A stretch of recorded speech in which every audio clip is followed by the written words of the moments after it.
Hello again everyone. So in this video, I'll be talking about vector subspace proofs again. But this time we're going to be dealing more with polynomials and how to prove subspace proofs over the vector space of polynomials. So the task here is to check whether the following are vector subspaces of the appropriate vector space.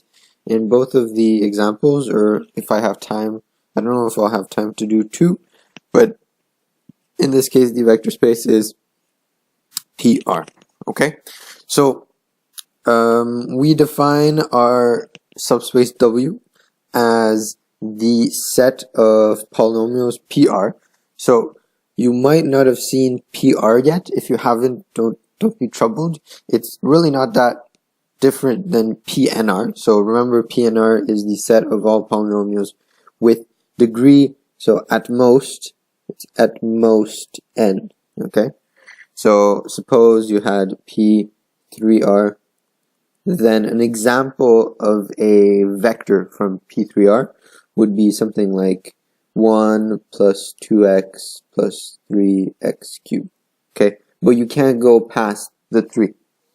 In the case of PR, PR is just a set of all polynomials, i.e. that means that it starts with constant, then the x1 term, x squared term, x cubed term, and then it never stops going. It never, there's no terminating condition here. So it keeps going. And of course, your only condition that you really need to follow is that A0, A1, A2, and so on belong to the real numbers. So like anything, like this also belongs to PR. And you could say like 100 x to the 77 plus 2x to the, I don't know, 7,636. That also belongs to PR. It doesn't matter what the degree is, as long as it's a polynomial, it belongs to PR. Okay, so that's what PR means, okay? So our vector space W is the set of all polynomials such that its derivative, so derivative of f of x, i.e. f prime of x, is equal to 1, okay? So already you can probably think back to maybe your Cal 2, Cal 1 class, and this is, there's only one polynomial that actually satisfies that. I won't say what it is, but let's check if it's in fact a vector space, vector subspace, okay?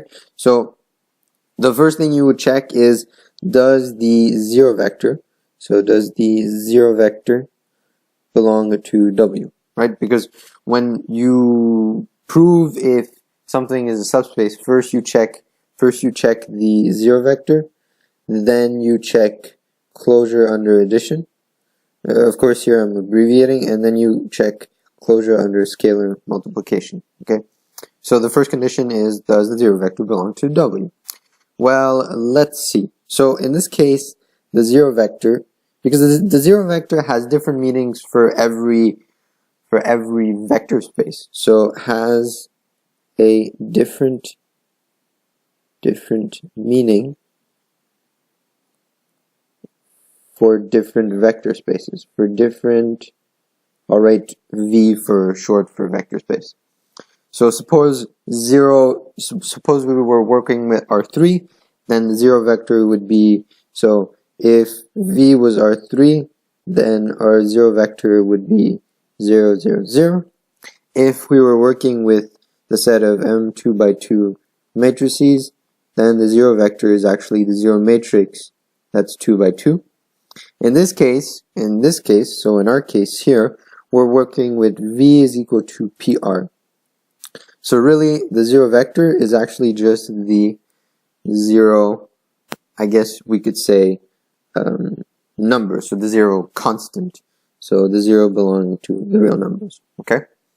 So basically what this reduces to is, does zero, right? Does just the constant zero belong to W, okay? Well, let's check. So to check that, we need to see if the condition works, okay? So suppose we take, well, not suppose, we need to take f of x as 0, okay? Now, what I want to see if I want to see if f prime of x is equal to 1. Is this true?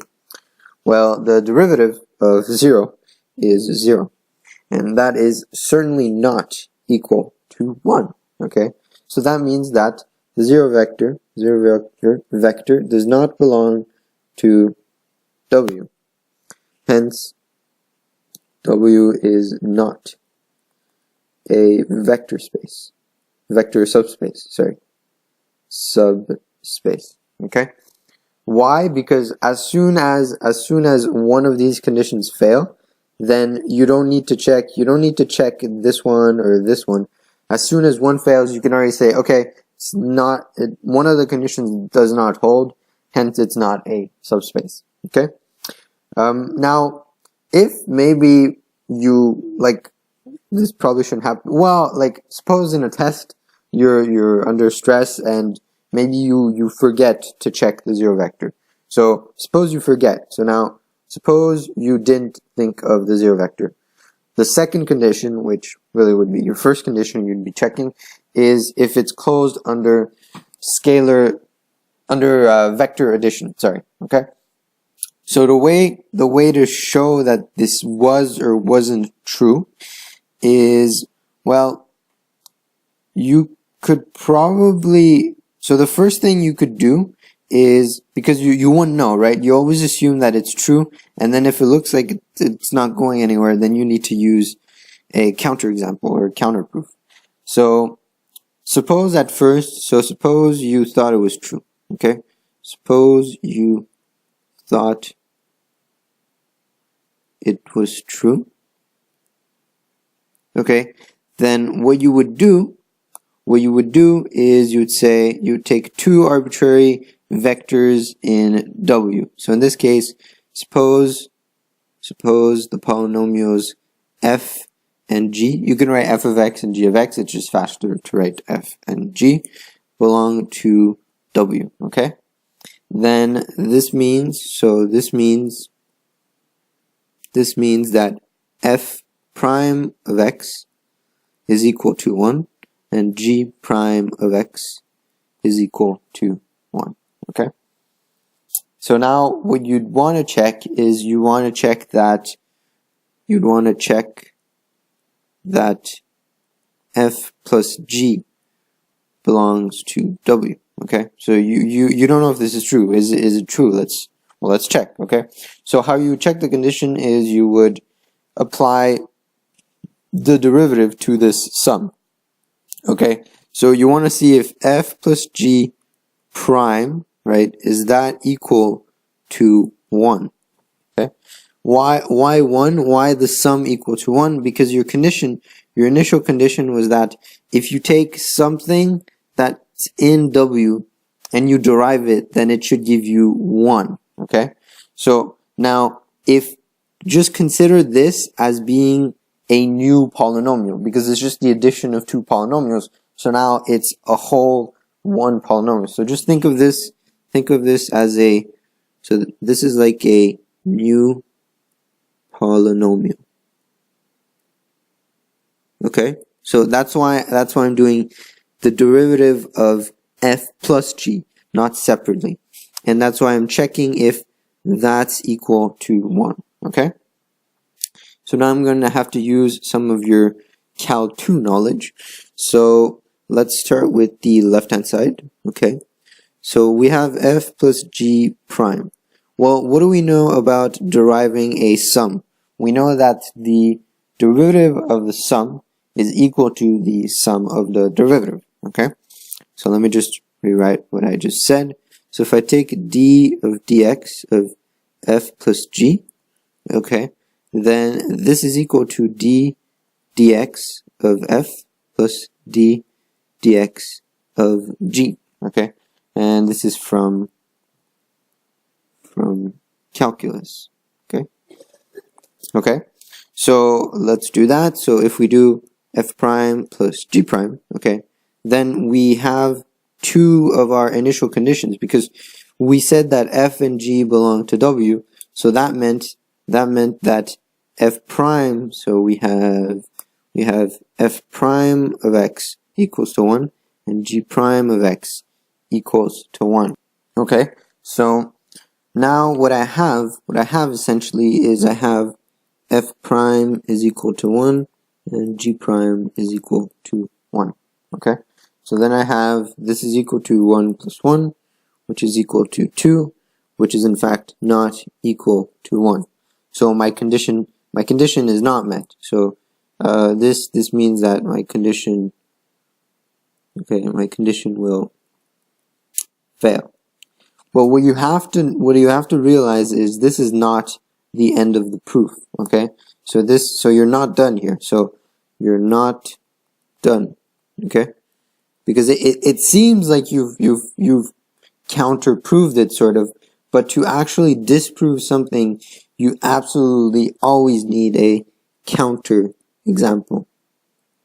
Counter example is just an example that when you apply it to your situation, it gives you a result that contradicts what you were supposed to get. Okay, so you want to get an example. So you want to get an example that contradicts your condition, in this case, your condition. Okay, but essentially it's the same thing as this process, except that you're no longer using arbitrary f's and x and g's. You're actually using real polynomials, real vectors in this case. In this case, they're polynomials. So now, as I said before, the only polynomial that actually is going to satisfy this condition here is x. Okay, because if you derive x, then you get 1, and if you work backwards, the integral of 1 is actually x. Okay, so that's what we're going to pick. We're going to pick f. So we're going to pick, so for our counter example,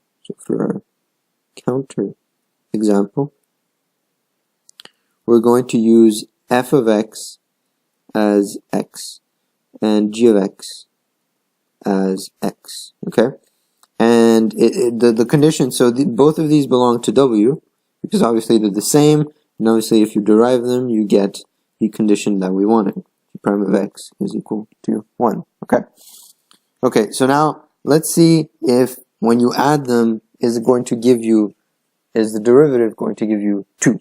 Okay, so if we take f of x plus g of x, so what we're checking if g prime of x is equal to 1, which we already know is not going to be the case, but we actually need to show the steps.